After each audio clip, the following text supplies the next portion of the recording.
Well, hello there, and today we'll be covering the top 5 GeoGuessr tips for Saint Pierre and Miquelon, and I apologise if I have butchered the name. Tip number 1. You can find Saint Pierre and Miquelon next to Newfoundland, the island, of course. And if you're curious about what the coverage distribution is, it is all mostly trekker, but you do get some quad bike coverage we will get to soon. But like I say, it's very limited. You get some of it on Miquelon Island, but it's mostly to the far north. But you also get some in Saint Pierre, which is more towards the northeast. Tip number 2. In Saint Pierre and Miquelon, you can come across this unique quad bike-like thing. And if you do, you are in this village in Miquelon in the far north. It kind of goes quite far, but like I say, it's all in the urban parts. But yeah, see this quad bike, go Miquelon Island in this village. Here is another quick example of what it will look like behind. So you'll see a bit of the quad bike itself to the left, but I think you also have this kind of red light fuel tank to the right as well. So definitely be aware of that if you are playing NMPZ. Tip number 3. You get several different tips in Saint Pierre and Miquelon that can confirm the island. So first of all, you will have a lot of French-like signs and electricity poles. So you've got the waffle-shaped poles and the stop sign with its font and size below me. And to our right, we've got an Acadian flag. You don't just get this on Saint Pierre Miquelon, you can also get it a lot in New Brunswick and other areas that used to have like some history there. So, yep, I don't know the full details, but you can see it in Saint Pierre and Miquelon. As well as that, you'll see French license plates. So, on the far right, you have the yellow version, and below us, you've got the white version. You can also get thick, square, rectangular plates, whatever you want to say, but they're much thicker than the European ones. And they have kind of a more unique style to them, and they can also be in yellow and white. So those are a few clues that could help you confirm you're in Saint Pierre Miquelon. In terms of the surroundings and architecture, let's go to the corner.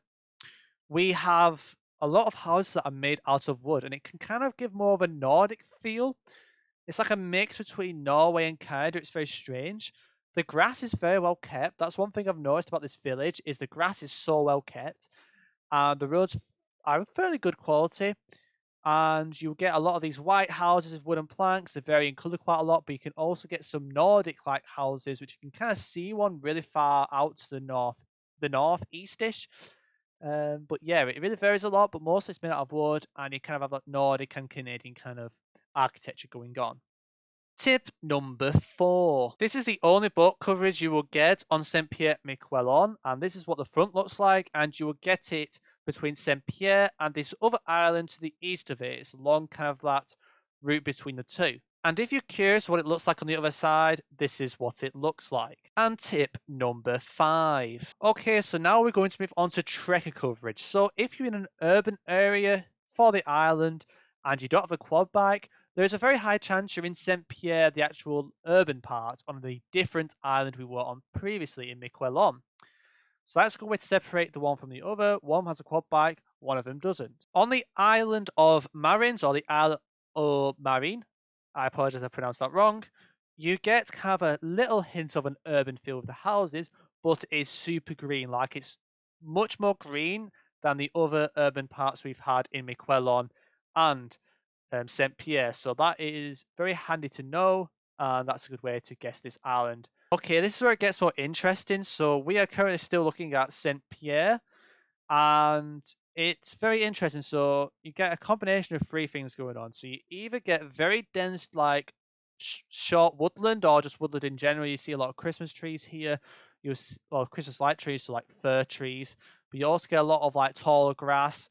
It's not really as sparse of vegetation, but as you can see on the right, you can get a lot of rock exposure and get pools forming as well. So yeah, this is Saint Pierre, not Miquelon, so just be aware of that. It looks pretty much the same as the previous, but you will always have this person following you from behind or in the front. Okay, so now we are moving on to Miquelon. So this is the far northeast, so this is north of the village. This is very similar to not the last one, but the one before. But the difference is it looks slightly different. The terrain's slightly different. You won't get kind of that trail path that was like made of wooden planks in this area, so that's one difference. But it is far more common to get the overcast coverage in this piece of trekker. I have not seen the overcast coverage in the other trekkers for St. Pierre Miquelon, so this could be a great way to identify this trail if you get it on the very rare instance on Street View. This is where to go on St. Pierre and Miquelon. And on that bombshell, it is the end of this video. Hope some of this information is useful for that rare scenario of St. Pierre and Miquelon, but also just the curiosity part of the coverage on the islands. And the next video we'll be looking at is Greenland. But yeah, thanks for watching, and I'll see you in the next video. Yeah, of course.